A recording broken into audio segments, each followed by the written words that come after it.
Llama models are getting quite a popularity out there. Both llama.cpp and llama-c are libraries to perform fast inference for llama-based models. Both of these are written in low-level languages such as C and C++ and use various hacks and tricks to make sure that all the llama models run faster. This running of any LLM faster is really subjective. It depends upon the benchmark, but to be fair, we cannot say with precision until we run it in the production with the production workload. Having said that, still all the benchmarks point to the fact that this llama.cpp and llama.c make the llama model run faster for sure. And this also has to do with some of the quantization tricks being used in various code chunks. Now, one of the issues with this llama family and with this llama.cpp is that we cannot use inference with different type of models outside this llama family. Just like we have been seeing with Hugging Face Transformers library, that always supports more model, and yes, that makes it bit slower, but it encompasses a lot of other models, which is not the case with the llama models. Also, llama.cpp is mainly CPU bound. Now they have started to support more and more devices, but at the cost of being just as complex.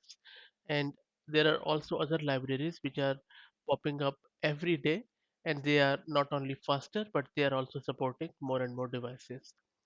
Another problem with the Llama based model and llama.cpp is that debugging is quite hard because they have their own class of debugging tools, whereas Hugging Face and others use things like PyTorch transformers, which are more generic and readily available.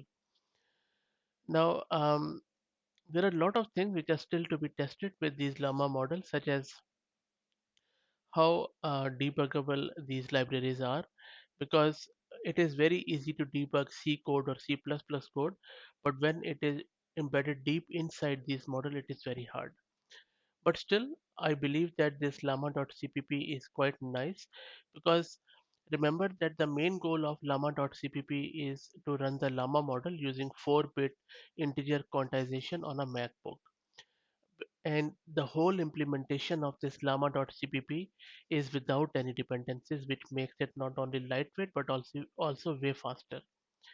It also supports AVX, AVX2 and AVX512 for x86 architecture. Plus it has mixed F16 and F32 precision, and it has also got 4-bit, 5-bit and 8-bit integer quantization support.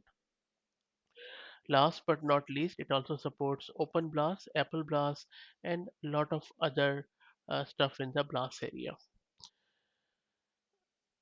One last fun fact, the original implementation of llama.cpp was hacked in an evening. But since then, the project has improved significantly thanks to many contributors on the GitHub, and I will paste the link of their GitHub repo in video's description. I hope that you liked it. If you know or if you have worked with llama.cpp, please share your experience. Thank you very much.